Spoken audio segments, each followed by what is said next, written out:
नमस्कार प्यारे विद्यार्थियों, स्वागत है आप सभी का आपके अपने YouTube चैनल गुरु आज्ञा क्लासेस पर। आप सभी का हार्दिक आभार, हार्दिक अभिनंदन। प्यारे विद्यार्थियों, आज हम लाए हैं आपके लिए हिंदी का मॉडल पेपर 9। अगर आप BSTC, PTET, ग्रेड 3, CET, पटवार, LDC हाई कोर्ट या रीट मेंस की तैयारी कर रहे हैं तो ये कक्षाएँ आपके लिए बहुत ही लाभदायक सिद्ध होने वाली है। तो बिना स्किप किए हमारे साथ पूरे वीडियो के दौरान बने रहिए। प्यारे विद्यार्थियों, अगर आज आप पहली बार आए हैं या आप लगातार क्लास देख रहे हैं और अभी तक अगर आपने हमारे चैनल को सब्सक्राइब नहीं किया है तो सब्सक्राइब कर लीजिए, बेल आइकन पर क्लिक कीजिए ताकि जैसे ही हमारे वीडियो अपलोड हो हम आपसे जुड़ सकें और आप हमसे जुड़ सकें। तो आइए बिना देरी किए शुरू करते हैं आज के प्रश्न संख्या 1 के साथ। प्यारे विद्यार्थियों, प्रश्न संख्या 1 में पूछा गया है, तुरंग का पर्यायवाची शब्द है। तुरंग का पर्यायवाची शब्द है। तुरंग का पर्यायवाची शब्द क्या है? घोड़ा, कुंजर, हिरण या हाथी। तो देखिए प्यारे विद्यार्थियों, तुरंग जो है वह घोड़े का पर्यायवाची है। किसका पर्यायवाची है? घोड़े का पर्यायवाची है। इसके अलावा इसको और क्या कहते हैं? घोड़े के अलावा तुरंग, घोड़ा है ना, अश्व भी इसको कहा जाता है। अश्व भी इसको कहा जाता है। तो ये पर्यायवाची है। तो विकल्प 1 हमारा सही उत्तर होगा। कुंजर, हिरण और हाथी जो है यह तुरंग अर्थात घोड़े के पर्यायवाची नहीं है। तो विकल्प ए जो है वह हमारी प्रश्न संख्या 1 का सही उत्तर है। बढ़ते हैं अगले प्रश्न संख्या 2 की ओर। प्यारे विद्यार्थियों, प्रश्न संख्या 2 में पूछा गया है कि निम्न में से किस समास में दोनों पद प्रधान होते हैं? दोनों पद प्रधान होते हैं, यानी समास का वह कौन सा भेद है जिसमें दोनों पद प्रधान होते हैं? अव्ययी भाव समास, द्वंद्व समास, बहुव्रीहि समास या तत्पुरुष समास। तो देखिए, अव्ययी भाव समास की अगर हम बात करें तो अव्ययी भाव में दोनों नहीं होता, पहला प्रधान होता है। द्वंद्व समास जो होता है इसमें दोनों पद प्रधान होते हैं। जैसे हम एग्जाम्पल लिखते हैं यहाँ पर माता और पिता, माता और पिता, तो यहाँ दोनों ही पद क्या है? प्रधान है। क्या है? दोनों ही पद प्रधान है। तो विकल्प बी जो है वह हमारे प्रश्न संख्या 2 का सही उत्तर होगा।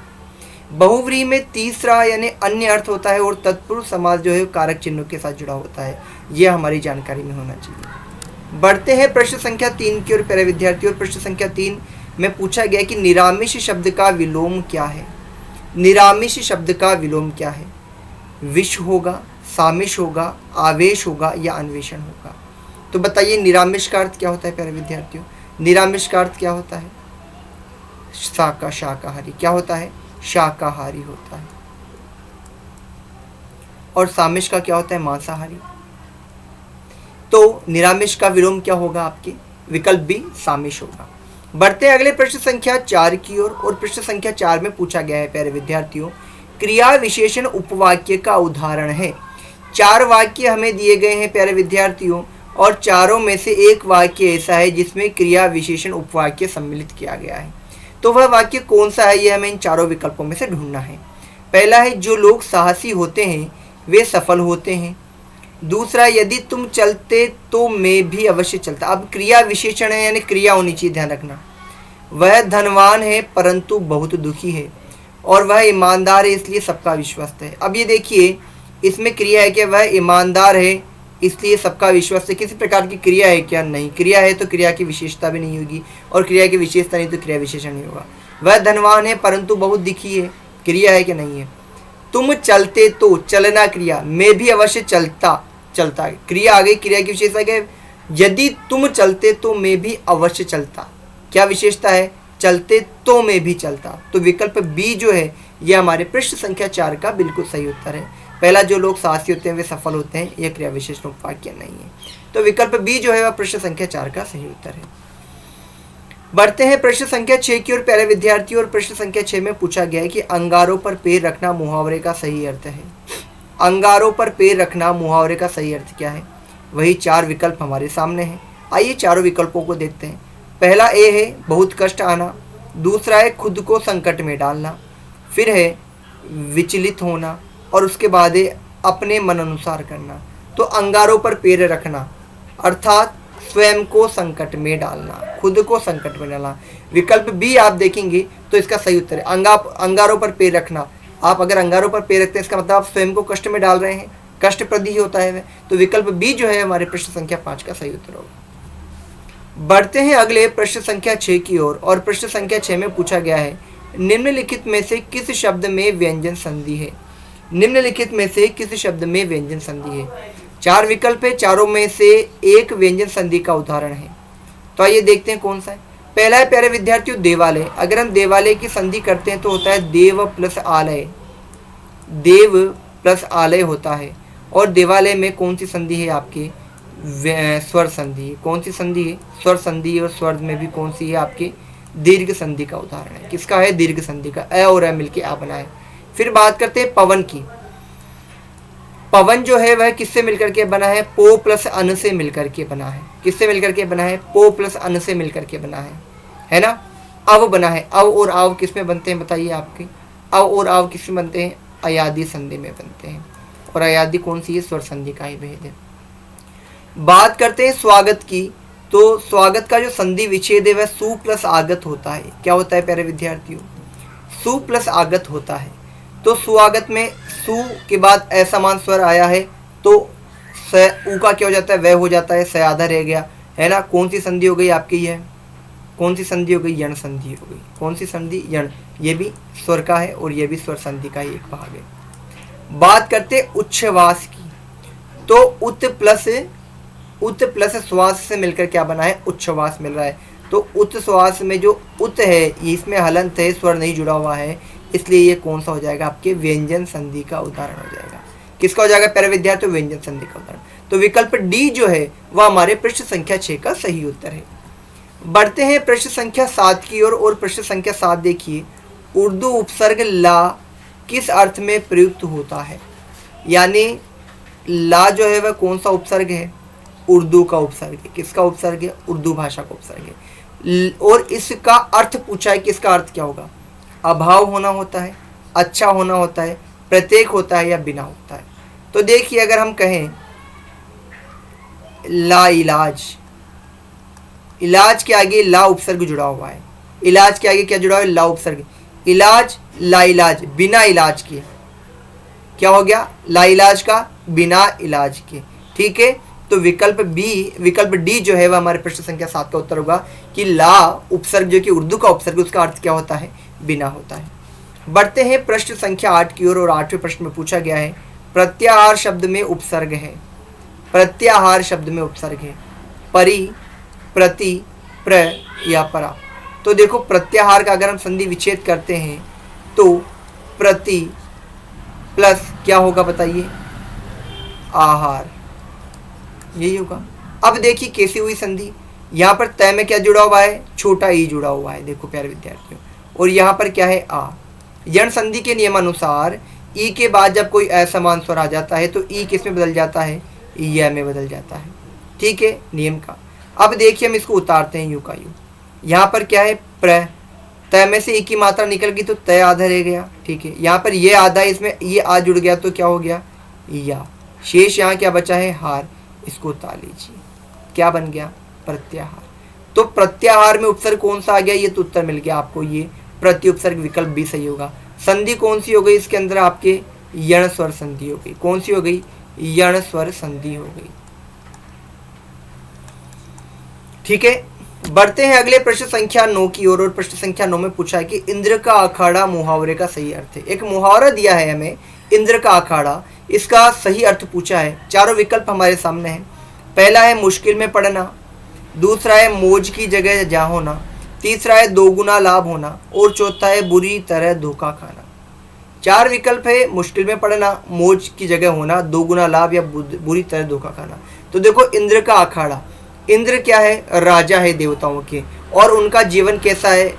कैसा जीवन है इंद्र का? बहुत ही वैभवशाली, है ना, विलासतापूर्ण जीवन है। तो मौज की जगह है। ऐसा कहते हैं ना कि आपको स्वर्ग मिले। स्वर्ग क्यों मिले? क्योंकि वहाँ पर ऐसी मान्यता है कि वृद्धावस्था नहीं होती, मृत्यु नहीं होती, हर खाने पीने की हर तरह की वस्तु प्राप्त होती है, हर तरह की वासनाओं को, इच्छाओं को वहाँ पे क्या किया जाता है? पूरी की जा सकती है। तो विकल्प बी अगर हम बात करें, मौज की जगह होना, यह इंद्र का अखाड़ा मुहावरे का सही अर्थ है। आइए बढ़ते हैं प्रश्न संख्या 10 की ओर प्यारे विद्यार्थियों। प्रश्न संख्या 10 में पूछा गया कि निम्नलिखित में संदेहार्थक वाक्य कौन सा है? संदेहार्थक वाक्य कौन सा है? वह नहीं आया इसलिए हम नहीं गए, या संदेह है क्या? जो काम तुम्हें दिया गया उसे देखो, आज शाम को शायद वर्षा हो, वह जहाँ रहे सुख से रहे। आज शाम को शायद वर्षा हो। संदेह है, शायद, शायद शब्द आ गया, ये किसको बता रहा है? संदेह को इंगित कर रहा है। तो विकल्प सी जो है वह हमारे प्रश्न संख्या 10 का सही उत्तर होगा। आइए बढ़ते हैं 11वें प्रश्न की ओर। प्रश्न संख्या 11 में पूछा गया है कि पृथ्वी का विलोम बताइए। पृथ्वी का विलोम बताइए। पहला है आकाश, दूसरा है पाताल, तीसरा है गोचर और फिर है लौकिक। तो देखिए पृथ्वी का क्या होगा प्यारे विद्यार्थियों? आकाश होगा। क्या होगा? आकाश होगा, है ना? क्या होगा? आकाश पृथ्वी का क्या होगा? विलोम शब्दों का। विकल्प ए जो है वह प्रश्न संख्या 11 का सही उत्तर है। बढ़ते हैं प्रश्न संख्या 12 की ओर और 12वें प्रश्न में पूछा गया है निम्नलिखित में से कौन सा समुद्र का पर्यायवाची नहीं है? निम्नलिखित में से कौन सा समुद्र का पर्यायवाची नहीं है? अम्बुद, पारावार, अर्णव और पयोधी। तो देखिए प्यारे विद्यार्थियों, पारावार, अर्णव और पयोधी, अगर हम इन तीनों की बात करें तो ये तीनों ही समुद्र के पर्यायवाची हैं। किसके पर्यायवाची हैं? समुद्र के पर्यायवाची। अम्बुद जो है वह बादल का पर्यायवाची है। किसका है? बादल। अगर अम्बुज होता तो वह समुद्र का होता, लेकिन यहाँ क्या है? अम्बुद है। और अम्बुद किसका पर्यायवाची? बादल का। बढ़ते हैं अगले प्रश्न संख्या 13 की ओर। प्रश्न संख्या 13 में पूछा गया है निम्न में से भीति, भीति और भित्ति शब्द युग्म का सही अर्थ भेद है। भीति, भीति और भित्ति शब्द का। तो देखिए ये भीति जो है यह भय को इंगित करता है, और यह भित्ति जो है यह तय में 2 बार तय, भित्ति बोलेंगे इसको, यह दीवार को इंगित करता है। तो देखिए भय और धरती, नौकर और डर, डर और दीवार। तो देखिए भय को आप डर भी कह सकते हैं। क्या कह सकते हैं? डर भी कह सकते हैं। डरना या भयभीत होना, है ना?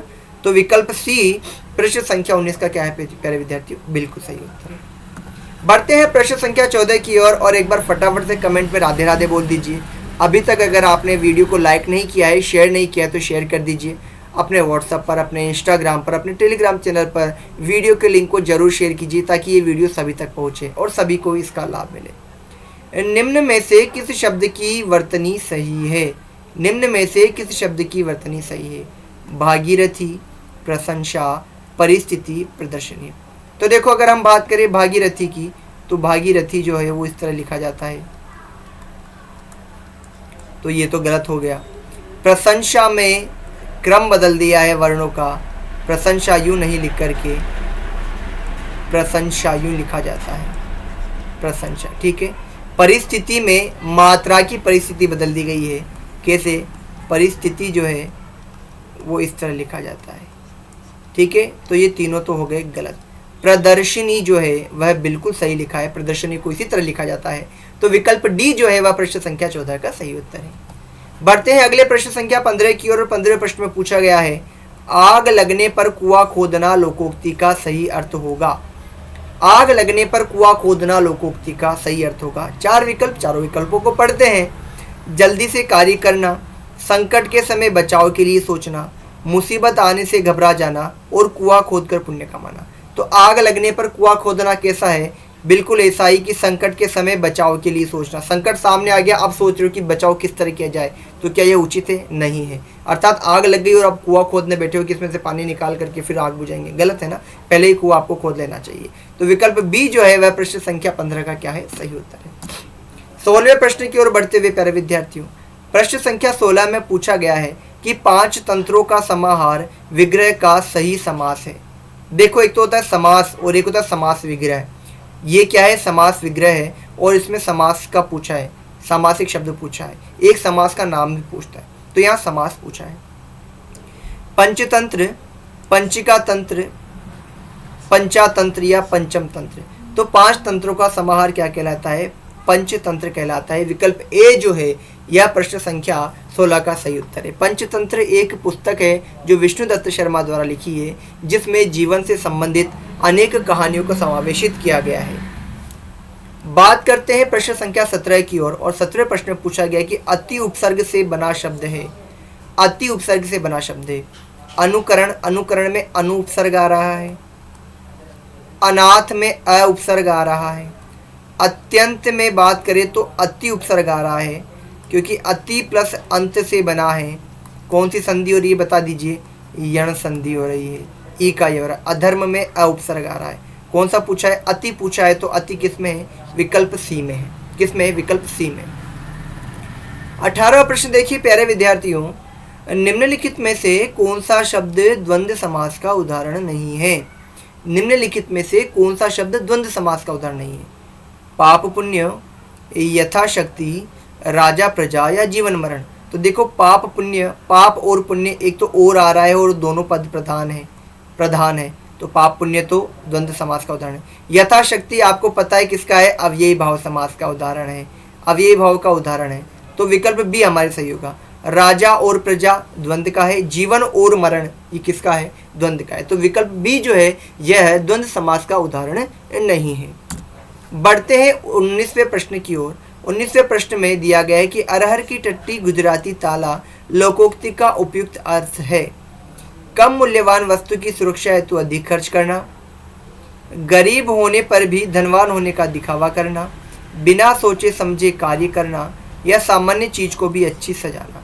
तो देखो अरहर की टट्टी गुजराती ताला यानी किसी कम मूल्यवान वस्तु के लिए अधिक सुरक्षा हेतु खर्च करना, यानी कि अगर आप पेंसिल, एक कोई पेंसिल है या कि कोई सी ऐसी वस्तु है जिसके लिए क्या करते हैं, उसको बैंक लॉकर में जा कर के रख के आते हो, लॉकर का पैसा देते हो, उसके लिए उसको सुविधा देते हो, है ना, छुपाते हो।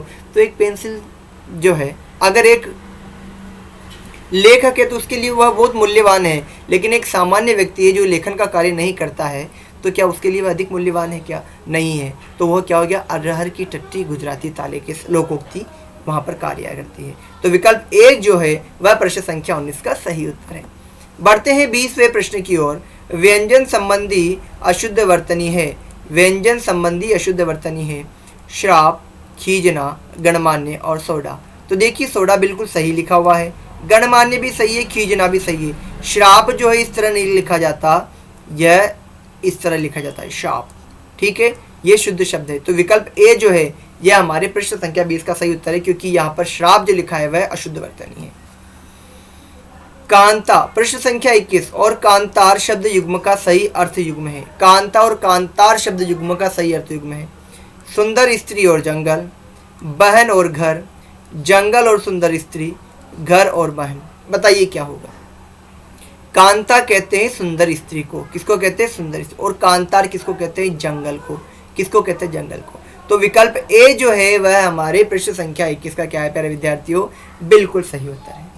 बढ़ते हैं 22वें प्रश्न की ओर। प्रश्न संख्या 22 में क्या पूछा गया कि निम्नांकित में से सही संधि युक्त शब्द कौन सा है?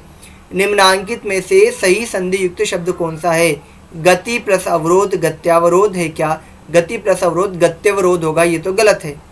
अभी प्लस ईप्सा में आप देखिए ई में बड़ी की मात्रा और यहाँ पर छोटी की मात्रा है, तो ये वैसे ही गलत हो गया। गुरु प्लस उपदेश गुरुपदेश होगा, गुरु प्लस उपदेश क्या होगा? गुरु प्लस उपदेश होगा, यहाँ गुरुपदेश, ये गलत हो गया।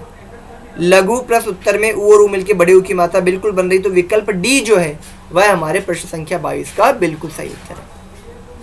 अगला प्रश्न संख्या 23 देखिए प्यारे विद्यार्थियों, निम्न में से किस शब्द में इक प्रत्यय का प्रयोग नहीं हुआ है? निम्न में से किस शब्द में इक प्रत्यय का प्रयोग नहीं हुआ है? बताइए किस में नहीं हुआ है? सामाजिक में, आर्थिक में, व्यक्तिक में या तनिक में? तो देखो सामाजिक जो है वह समाज प्लस इक से मिलकर के बना है, समाज प्लस इक से मिलकर के बना है, तो सामाजिक हो गया, ठीक है। आर्थिक जो है वह अर्थ प्लस इक से मिलकर बना है, अर्थ प्लस इक से मिलकर, इसमें भी इक प्रत्यय का। व्यक्तिक में व्यक्ति प्लस इक से मिलकर के बना है, किससे? व्यक्ति प्लस इक से मिलकर। बात करते तनिक, तनिक में इक प्रत्यय नहीं जुड़ा हुआ है। कौन सा प्रत्यय नहीं जुड़ा हुआ है? तनिक एक मूल शब्द है, तो विकल्प डी जो है वह क्या है? हमारे प्रश्न संख्या 23 का सही उत्तर है। जल्दी ही एक शॉर्ट आएगा जिसमें हम आपको इक प्रत्यय के बारे में बताएंगे कि इक प्रत्यय का प्रयोग कैसे किया जाता है और जब किसी शब्द में इक प्रत्यय जुड़ता है तो उस शब्द में क्या परिवर्तन होते हैं। बढ़ते हैं प्रश्न संख्या 24 की ओर, और 24वें प्रश्न में पूछा गया है निश्चितता मूल शब्द में जुड़े उपसर्ग प्रत्यय सही है। कौन सा इन चारों में से ऐसा कौन सा है जिसमें मूल शब्द में जुड़े उपसर्ग और प्रत्यय सही है? तो देखो नी प्लस चिंत प्लस ता, निह प्लस चिंत प्लस ता, निस प्लस चिंत प्लस ता या नी चिंत प्लस तान। तो देखिए निश्चिंतता में निह प्लस चिंत प्लस ता जो है वह सही उत्तर है। विकल्प बी जो है वह प्रश्न संख्या 24 का क्या है प्यारे विद्यार्थियों, बिल्कुल सही उत्तर है। बढ़ते हैं प्रश्न संख्या 25 की ओर और 25वें प्रश्न को देखिए। यथोचित का सही संधि विच्छेद है। यथोचित का सही संधि विच्छेद है। यथो प्लस उचित, यथा प्लस उ प्लस चित, यथा प्लस उचित या यथा प्लस ओचित। तो देखिए यहाँ यथा प्लस उचित होगा, कैसे होगा देखिए बड़े ध्यान से। यहाँ यथा लिखा हमने, यहाँ प्लस करके लिखा हमने उचित, ठीक है।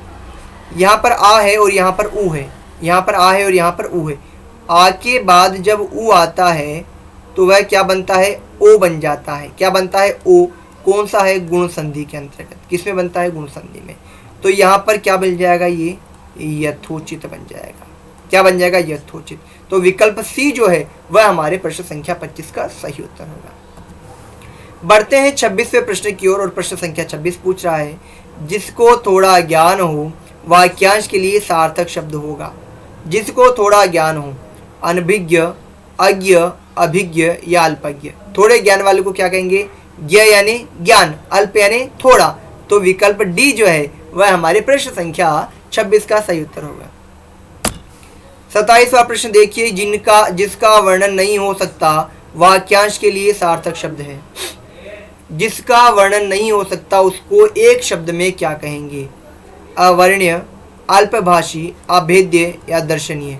दर्शनीय तो दर्शन करने योग्य, अभेद्य जिसको भेदा ना जा सके, अल्पभाषी कम बोलने वाला, अवर्ण्य जिसका वर्णन नहीं हो। तो विकल्प ए जो है वह हमारे प्रश्न संख्या 27 का प्यारे विद्यार्थियों बिल्कुल सही उत्तर होगा।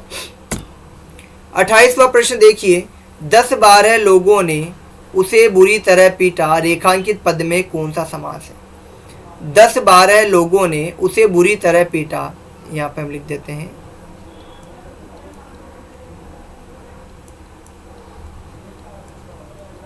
10-12 लोगों ने उसे बुरी तरह पीटा, रेखांकित पद में कौन सा समास है। द्विगु है, द्वंद्व है, कर्मधारय है या अव्ययभाव है। बताइए कौन सा है। द्विगु क्योंकि संख्या है, नहीं, यह आएगा द्वंद्व। 10 या 12, 10 अथवा 12। क्या होगा, 10 अथवा 12। यहाँ द्वंद्व होगा, द्विगु नहीं होगा, यहाँ समूह नहीं हो रहा है ना। 10-12 लोगों ने उसे बुरी तरह पीटा, समाहार नहीं है, 10 अथवा 12 है ना। तो कौन सा होगा, विकल्प बी द्वंद्व समास होगा। बढ़ते हैं 29वें प्रश्न की ओर। संतोष महाधन है, संतोष महाधन है, रेखांकित शब्द का सटीक विलोम है। रेखांकित या संतोष मैंने कर दिया है, तो संतोष का विलोम शब्द क्या होगा, असंतोष होगा। अस्वीकार, असहयोग और असार नहीं होगा। असंतोष, संतोष का क्या होगा, सही विलोम शब्द होगा। तो विकल्प ए जो है वह प्रश्न संख्या 29 का सही उत्तर है। बढ़ते हैं 30वें प्रश्न की ओर और प्रश्न संख्या 30 में पूछा गया है, किसी व्यक्ति या वस्तु को न अपनाना, वाक्यांश के लिए उपयुक्त शब्द का चयन कीजिए। किसी व्यक्ति या वस्तु को नहीं अपनाने के लिए एक शब्द कौन सा है, बताइए। बहिष्कार, परिष्कार, तिरस्कार या परोपकार। क्या होगा, हम इस वस्तु का क्या करते हैं, बहिष्कार करते हैं, अर्थात इसको नहीं अपनाते हम कहते हैं ना। तो विकल्प ए जो है यह आपके प्रश्न संख्या 30 का सही उत्तर है। प्यारे विद्यार्थियों, आज की क्लास आपको कैसी लगी कमेंट बॉक्स में जरूर बताइए। 30 प्रश्न आज हमने हल किए, कितने प्रश्न आपके सही हुए कमेंट बॉक्स में बताइए। साथ ही साथ अपने आंसर भी लिखिए। अगर सब्सक्राइब नहीं किया है चैनल को सब्सक्राइब कीजिए और क्लास में किस तरह का इम्प्रूव किया जाए, कौन कौन से सब्जेक्ट लाए जाए, जरूर कमेंट बॉक्स में बताइए। मिलते हैं अपनी अगली कक्षा में, तब तक के लिए प्यारे विद्यार्थियों राधे राधे, जय श्री श्याम। मिलते हैं अपनी अगली कक्षा में। धन्यवाद प्यारे मित्रों।